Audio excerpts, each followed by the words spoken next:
Hello mga mi, for today's video ay mag-unbox tayo ng mga parcel. Di na talaga napupunta yung makikita ko eh.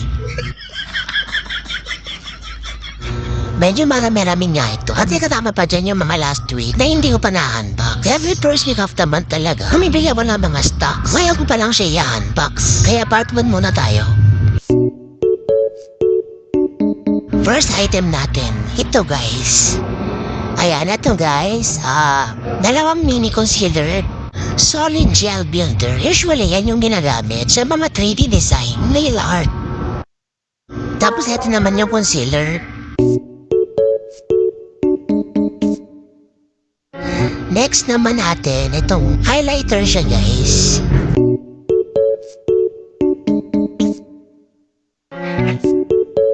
So ayan, doon naman tayo sa next parcel.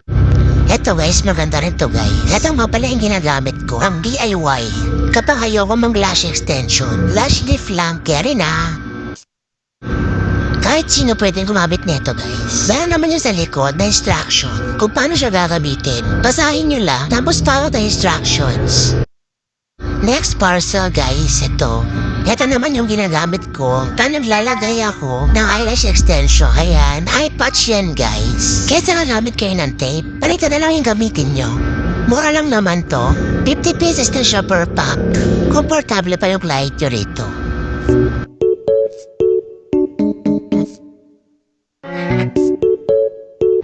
Okay, next set. Ito naman yung mamahanik-hanik. Mga gamit ko sa pag-nails, pag-eyelash, at kung ano-ano pa.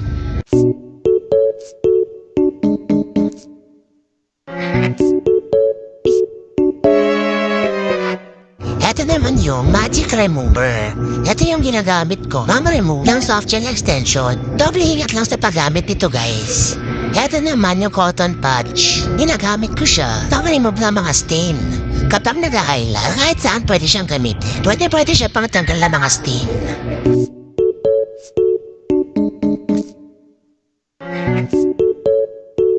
Ito naman cuticle oil.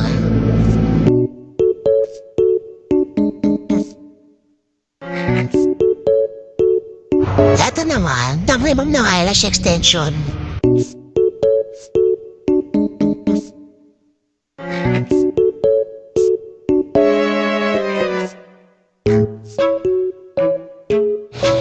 Ito namang susunod, marami akong pinagagamitan dito sa brow lamination, lash lift, at iba pa. Ito naman brush, pang brush ng mga dust. At yung ibang hanik-hanik dyan, mga gamit sa pang-nails.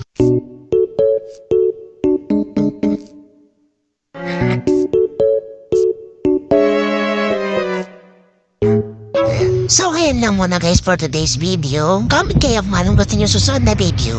Kita-kits sa part 2. Thank you for watching.